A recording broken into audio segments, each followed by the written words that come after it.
Ang balita ngayon, trending at pinag-uusapan ngayon sa mundo ng social media. Ang di umano'y balita, matapos magtagumpay, Vice President Sara Duterte nakakuha ng 18 botong pabor, 5 lamang ang tutol at 0 abstention. At ibinalik na ng Senado sa Kamara ang impeachment complaint laban sa Vice President na si Sara Duterte Carpio. Ito ang malaking good news. Impeachment case ng Vice President ipinatitigil na sa Korte Suprema. Ito ang kapapasok lang na balita sa mundo ng politika na siyang tila sumampal ng katotohanan sa lahat ng mambabatas sa Senado at Kamara na tila minamadali ang impeachment trial na lilitisin sana sa mataas na kapulungan. Gaano kaya ito katotoo, mga kababayan? Ating alamin. Pero bago ang lahat, kung bago ka pa lamang sa aming channel, please huwag kalimutang mag-like, subscribe at i-click ang notification bell para mas maging updated ka palalo sa lahat pa ng bagong video na i-upload namin. At eto na nga, mga kababayan, kahit sadyang ilang beses nyo nang harangin, panggigipit na halos taplakan na ng lupa ang Vice President na si Sara Duterte Carpio upang di umano'y hindi makatakbo sa darating na 2028 national election, ay sadyang ang kapalaran na talaga ang gumagawa ng paraan upang hindi manaigang kasamaan laban sa kabutihan. Matapos magtagumpay at nakakuha ng boto ang Vice President na si Sara Duterte, kung saan 18 ang pabor at 5 lamang ang tutol at 0 ang abstention, at ibinalik na ng Senado sa Kamara ang impeachment complaint laban sa Vice Presidente na si Sara Duterte. Impeachment case laban sa kasalukuyang Vice Presidente na si Sara Duterte Carpio, kumpirmadong ipinatitigil na sa Korte Suprema ayon pa sa kumpirmadong balita ng source ng Bombo Radio Philippines sa kanilang official Facebook page. Pagpapatuloy pa ng impeachment trial versus VP Sara Duterte, ipinatitigil na sa Korte Suprema. Tignan, naghain ng supplemental petition ang ilang mga abogado sa pangunguna ni Attorney Israelito Torion upang hindi na isagawa ang impeachment trial laban kay Vice President Sara Duterte. Inihain nila ang naturang petisyon ngayong araw sa Korte Suprema kasama ang mga kahilingan na ipanalin void ang articles of impeachment at writ of prohibition naman na para ipahintong ipagpatuloy ng Senate Impeachment Court ang proceedings nito dahil sa umano'y invalid na impeachment complaint. Naku po, matindi nangyari kanina sa impeachment, ha? Malupit na malupit at talaga nga namang marami tayong nalaman. Ha? Isa na ho dyan, nalaman natin kung sino ang mga tanga at kung sino talaga ang may utak na kahit nilalait, meron naman pala talagang utak. Hindi kasi alam mo, ngayon mga kababayan, balita ko, na out of stock ang tissue sa 7-Eleven, sa Uncle John's, na out of stock ang tissue kasi daw nag-iiyakan daw itong mga pinklawan. Bago! Eto daw mga ulul, ha? Talaga nga na mga iyak ng iyak dahil po siya nangyari sa impeachment. Nako, ano ba nangyari dyan sa impeachment? Iyan ang ating ipapaliwanag ngayong araw na ito para mas maunawaan natin. Talaga bagang tama ang ginawa ng mga senador o nagkaroon ng politika sa loob? Ano ba talaga nangyari? Pag-usapan natin yan. Okay, simulan na natin, ha. Ito munang balita na ito. Pasok. Sa botong 18-5, inaprubahan ng Senado na nag-convene na bilang impeachment court ngayong gabi ang mosyong ibalik ang articles of impeachment laban kay Vice President Sara Duterte sa Kamara. Saksi live, si Raffy Tima. Raffy? Pia, bukas pa sana magko-convene itong Senado bilang impeachment court, pero ngayong gabi ay tila tapos na ang lahat matapos magdesisyon ang impeachment court na ibalik sa Kongreso ang bola. Nako, mukhang ipinasa yung bola. With 18 affirmative votes, 5 negative votes, 0 abstention, the motion of Senator Cayetano is carried. Nako! Sa botong 18 pabor, 5 ang tutol, nagdesisyon ng Senado bilang impeachment. Kita nyo naman, oh. Kita nyo yung mga nakataas ang kamay? Mga mababantot ang ano. Tingnan mo, tumitingin sila sa likod eh. Ito ba siya tumitingin sa likod?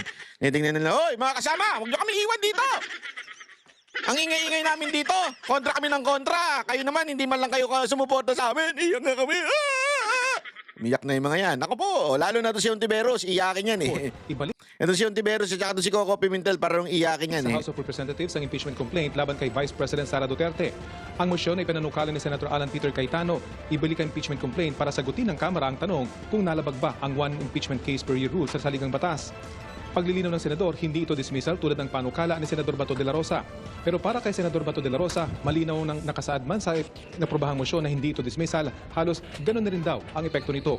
Pero aminado ang isa pang kaalyado ni VP Sara, hindi pa rin ligtas ang busy sa anyay panguusig na ginagawa sa kanya para sirain Yan na, mga Voltes 5. Ha? Tandaan niyo yung mga pagmumuka na yan sa 2028, ha?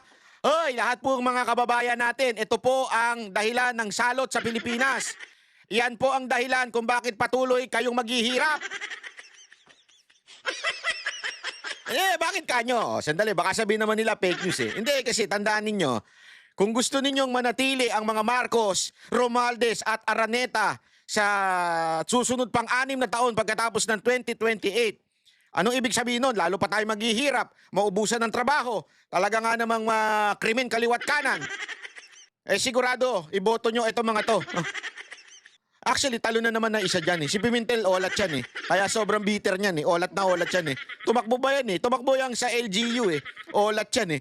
So, mga kababayan, tandaan nyo yung pagmumukha nito. Si Binay. Naka! Hindi mapapagkatiwalaan talaga yan. Basta Binay. Maitim mga... hindi balat, hindi balat. Ang kanilang budhi. Si Ontiveros, nako po! The Witness Queen. Naka! Ontiveros, hinay garutay ka lang. Meron kaming alam sa'yo, Ontiveros. Easy. Pimentel, talo na yan. Si Po, ang alam naman natin, kaduda-duda nationality niyan. Sabi nga ni Pangulong Duterte noon, gusto nyo ba ng US President sa Pilipinas?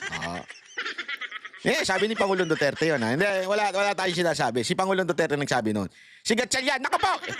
Naturalmente, yung pamilya niya, mga Gatchalian, alam naman natin nasa gobyerno ni Marcos yan. Yeah?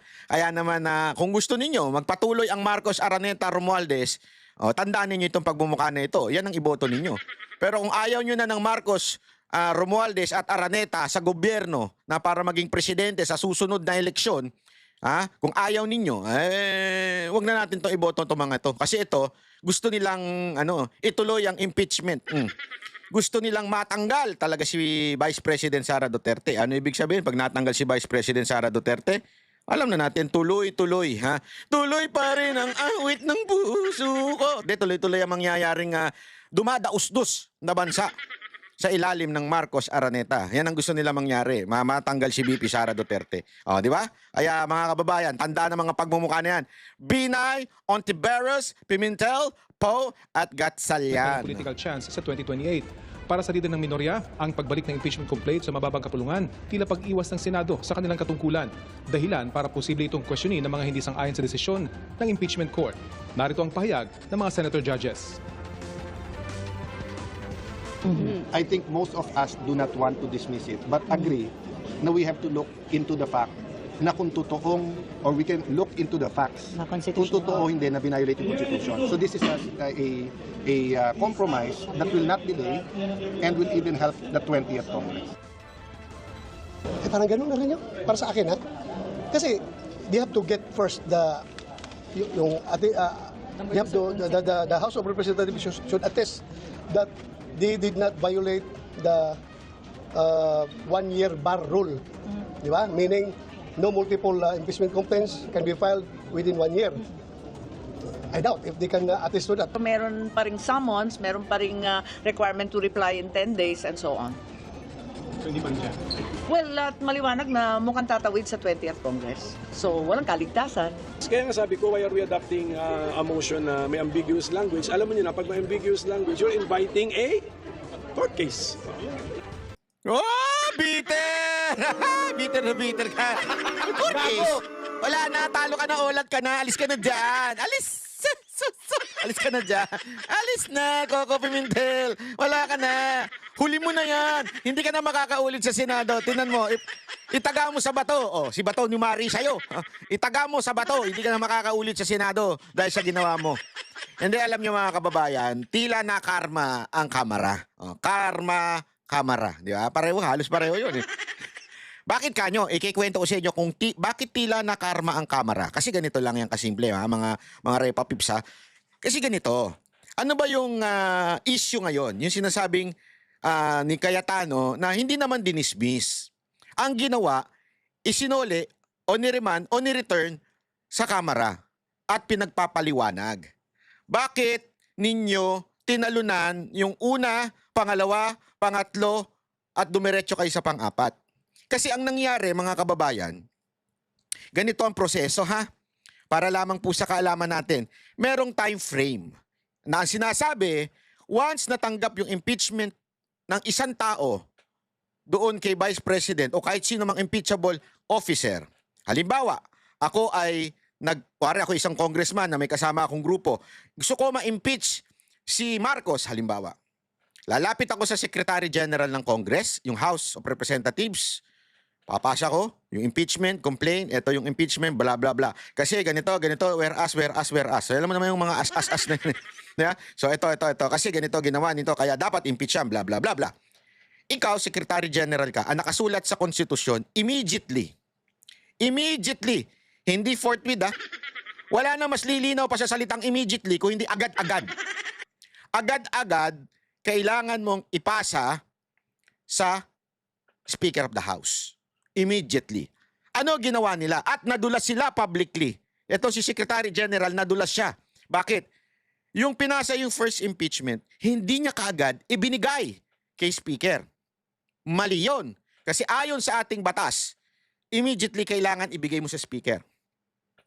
Ang ginawa niya, inantay niya yung second and third hanggang umabot sa fourth bago niya ibinigay sa Speaker. Doon pa lang, sabit na. Pangalawang sabit, pagkabigay sa Speaker, ibibigay ng Speaker in 10 days, I think, ibibigay, di ko sure yung date, yung araw, pero kailangan niyang ibigay on that period of time sa Department of, yung kanilang Committee on Justice.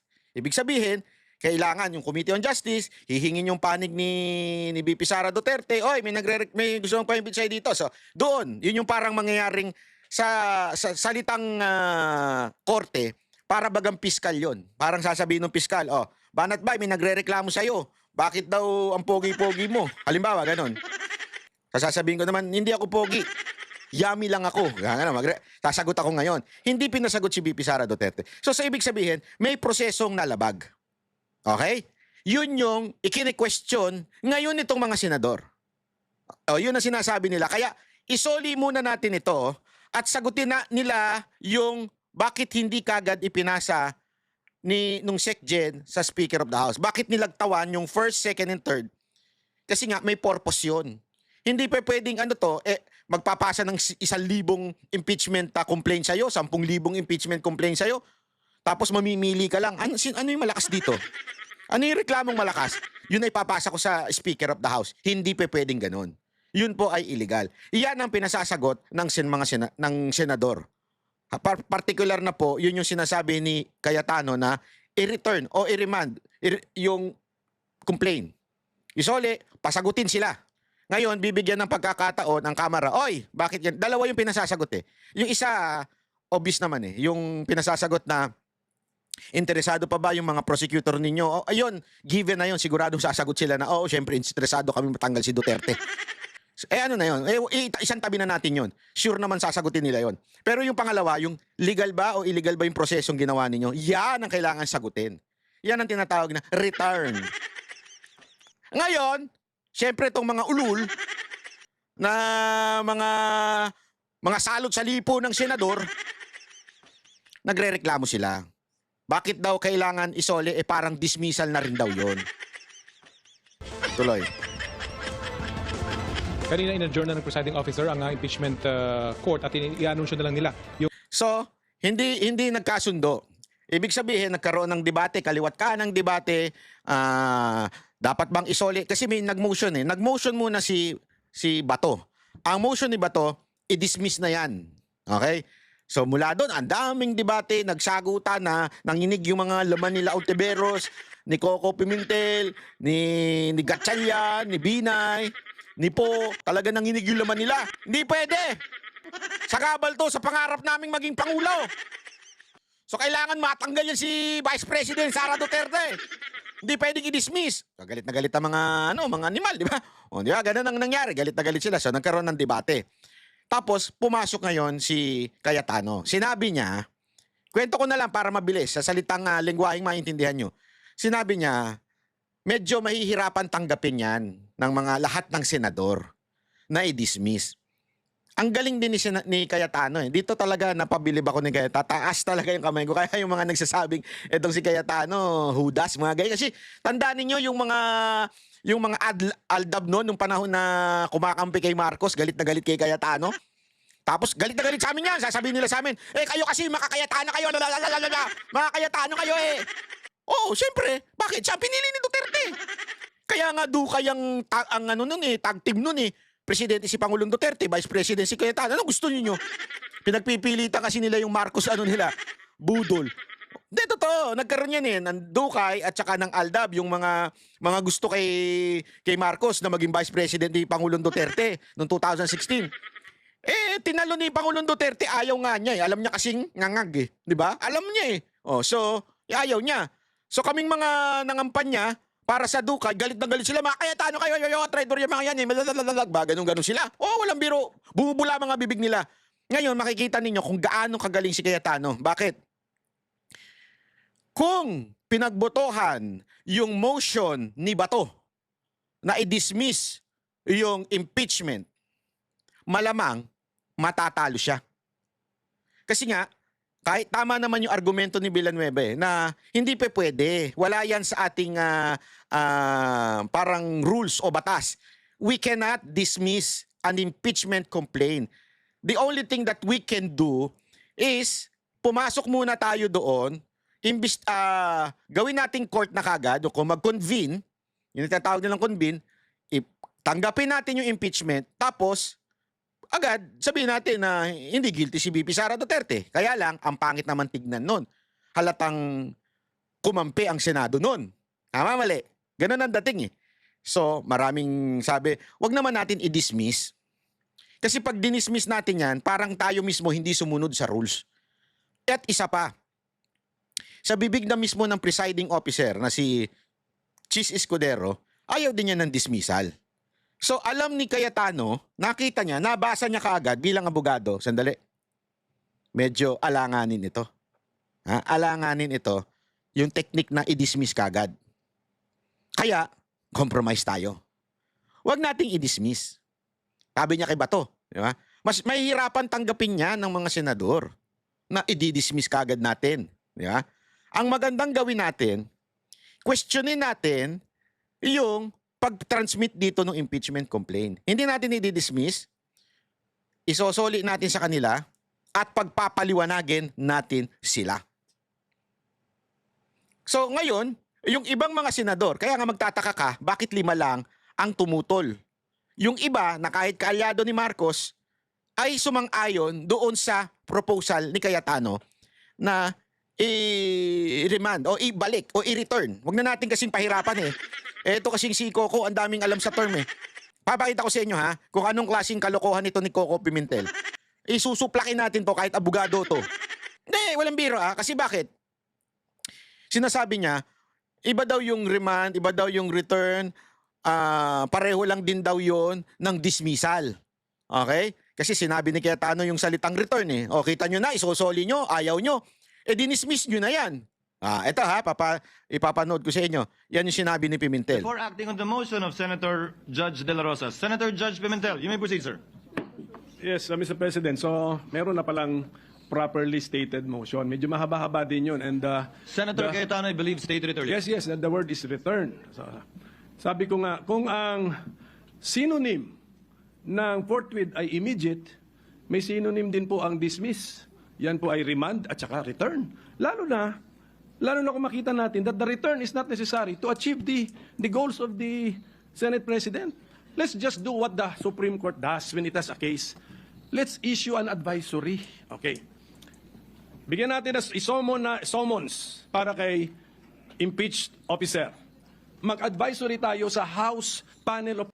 Ito ha, ipapakita natin. Una, sinasabi niya na ang forthwith at immediate ay pareho lang daw. Okay? Ito, ipapakita ko sa inyo, hindi po pareho yan. Para lang naman po sa kaalaman natin. Kasi dito, ipapakita natin kung gaano, ayoko naman sabihin tanga, di ba? Hindi naman maganda sabihin sa isang senador na abogado na tanga siya, di ba? Pangit naman. Pero, papakita natin na malabo yung kanyang sinasabi. Bakit po? Pakita natin ha, ito po, ito. Ayan. The word forthwith and immediate are very similar. They both suggest something should be done without delay. But in legal usage, they have slightly different implications. Ano ba pinag-usapan natin? Legal. So, ibig sabihin, yun ang ating kukuning definasyon. They have slightly different. Meaning, without delay, yung forthwith without delay, but allows for some reasonable time to act. Depende sa circumstances. Depending on the circumstances. Legal use, often used in orders, produce the accused forthwith, where the action should be done as soon as reasonably possible, but not necessarily instantly. Ano ibig sabihin nun? Pag sinabi mong forthwith, i-produce mo yung akusado forthwith. Ibig sabihin, gawa ka ng action as soon as reasonable. Paano ibig sabihin nun? Ibig sabihin, kung available ka, o ikaw ay on duty, o ikaw ay may ginagawa, at pwede mo nang asikasuhin ito, depende yan sa iyong ginagawang circumstance right now. Pero ang sinasabi dito, hindi necessarily instantly. When you say instant, halimbawa, sa baba, punta tayo sa immediate, legal use, stronger or more urgent than forthwith usually means to do it now, not later, not after sometimes. Pag sinabi ng judge, I want the accused immediately. Ibig sabihin, ngayon na, puntahan mo na. Pag sinabi ng judge na produce the accused forthwith, ibig sabihin, kung ano yung possible time. Yung as soon as reasonable, yung time. Di ba? Ayan, napakalinaw po nun mga kababayan. Kasi nga, halimbawa dito, example, if the court says submit documents forthwith, it means immediately but allows for logistical time like printing, transport, etc. Pag sa immediate naman, example ng immediate release. Immediate release order means the person must be freed at once, not tomorrow or after work. Ngayon na. Release the accused immediately. Ngayon na. Hindi na mag-aantay ng paper yan. Hindi na mag-aantay ng document yan. Ngayon na yan. Inutos ng court. So doon pa lang, sablay na kagad si Coco Pimentel. Dapat sigurong bumalik sa law school ito si Pimentel, ano? Hindi, kasi maraming ganyan na mga pinklawa na, ano ba pinagkaiba noon? Di ba sinabi, kailangan dinggin na kagad sa hearing, forthwith? Tablado yung mga nagsabi ng forthwith. Kasi mismo nga nagsulat ng salitang forthwith sa konstitusyon, yung abogado, ay naiintindihan niya, yung justice yun eh. At sinabi niya nga doon, di ba, on reasonable time, without delay. Pero kailangan, doon sa reasonable time. Pwedeng hindi pala without delay. With delay, as long as that delay is valid. Di ba? Ngayon, eto na naman siya. Ano sabi niya dito? Pakinggan niyo ulit sabi niya dito, By remand at saka return. Lalo na kung makita natin that the return is not motion. Medyo mahaba-haba din yun. And, Senator Cayetano, I believe state return. Yes, the word is return. So, sabi ko nga, kung ang synonym ng forthwith ay immediate, may synonym din po ang dismiss. Yan po ay remand at saka return.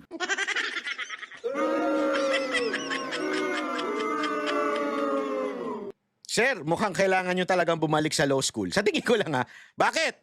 Pareho daw yung remand at saka dismiss. Pakita natin. Anak ng wete, Ito in Philippine legal procedure, remand to the fiscal and dismiss have very, very different meaning. Alam ko ito kasi may kaso ako na hinaharap ngayon. Pag sinabi mong remand to the fiscal, ibalik kasi tandaan niyo ang parang tumayong fiscal dito ay yung Kamara. Sila yung nagsabi na may somehow probable cause yung impeachment kaya in-impeach nila si VP Sara Duterte. Okay? So ibig sabihin, sa kanila ipinasa at sinabi nila, oo nga, eto nga, dapat impeach si VP Sara Duterte. So pinasa nila ngayon sa court, which is the Senate. Ano ibig sabihin nito? Sa legal term, this means the court is sending the case back to the office of the prosecutor. So sa lengguwahe ng impeachment, the Senate is sending the impeachment complaint saan? Sa House of Representatives for further investigation. It does not mean the case is over. Purpose, usually done when the judge, in this particular case, the Senate, finds the case needs more evidence or clarification. O di ba ano bang hinihingi ng mga senador? Clarification. Saan? Doon sa di umanong hindi nila pagsunod ng due process. Before proceeding. Nagigets nyo? So, isosole para i-clarify nila yung issue bakit sila tumalon sa pang-apat na impeachment. Next step, the fiscal may reinvestigate and possibly refile the case if they find merit. Status, the case is temporarily held or withdrawn from court, not permanently dismissed. So, ibig sabihin, malayo. Gago! Mr. Kiko Pangilinan. Ay, Coco pala. Kiko ka ng Kiko. Coco Pangilinan. Ay, Coco Pimentel. Ang gulo nyo kasi, magkamukha pareho na kayo ng utak eh. Ano daw ba ang ibig sabihin ng dismiss? This means the case is formally terminated by the court. Either with prejudice, cannot be refiled. Without prejudice, can be refiled. Reason, lack of evidence, procedural defect, violation of the rights of the accused. Status, the case is closed, at least for now. Ang linaw po nun, Mr. Coco Pimentel. Absent po kayo nung tinuro yan. Ang layo ng ibig sabihin ng remand sa dismiss. Ang dismiss, wala na. Sarado na. Pwede kang umapil, saan? Sa Court of Appeals. Pero doon, sarado na doon, sa korte na yun, sa RTC. Parang hindi ka abogado. Hindi kasi ako, alam nyo kung bakit ko to kabisado, kahit pa paano. Kasi nga may hinaharap ako eh. Hindi ko na lang sasabihin kung anong particular case. May mga case akong na-dismiss na. Hindi na sabi ng court, walang kwenta to. Meron akong kasong ganun. Kayon, anong ibig sabihin nun? Hindi na ako pwedeng sampahan with the same case. Okay? Ibang case, maghanap sila. Hindi, ibig sabihin, the same case, hindi na pwede. Pero, yung isang natalo na na-dismiss, siya po ay nag-appeal sa Court of Appeals. Pero sa RTC, klaro na yun. Sarado na, talo na. Gets nyo? Hindi na siya pwede doon. Talo na siya doon. So, nag-a-appeal na lang siya sa CA. Ganun ang ginagawa. Meron din ako isang kaso. Sabi ko sa inyo, napakarami kong kaso eh. May isa rin akong kaso na niremand. Bakit? Actually, binalik siya in a sense dahil may nahanapan ng medyo sabit. Okay? So, anong ginawa? Nirefile. Uli nung piskal at ganito, ito, dito na, ganyan. Sinabi, ito, yan. So, same court pa din. Yung sabihin, nasa RTC pa rin. Okay? Nasa RTC pa rin yung kaso na yun. Kasi nga, ini-investigate ng piskal, chinik ng piskal, ipinasa uli sa RTC. Hindi sa CA. Kasi kung sa CA, yung Court of Appeals, sabihin, dinismiss na ho nung kung sino man ang nanalo o natalo sa RTC, kaya niya tumakbo sa Court of Appeals. So doon, malinaw po, iba po yung iniremand dahil may problema doon sa impeachment complaint at iba po yung ayaw na namin yan, dismiss na yan, sarado na yan, wala na yan, talo na, wala na, olat. Close. Kaya ito si Coco, hindi ko alam kung ano ba talaga, kontrabida ka lang, ganon? At yun na nga mga kababayan, ano na ang masasabi mo? Kung mayroon kayong hinaing at komento patungkol sa balitang ito, please comment down below. Pag-uusapan natin yan sa comment section.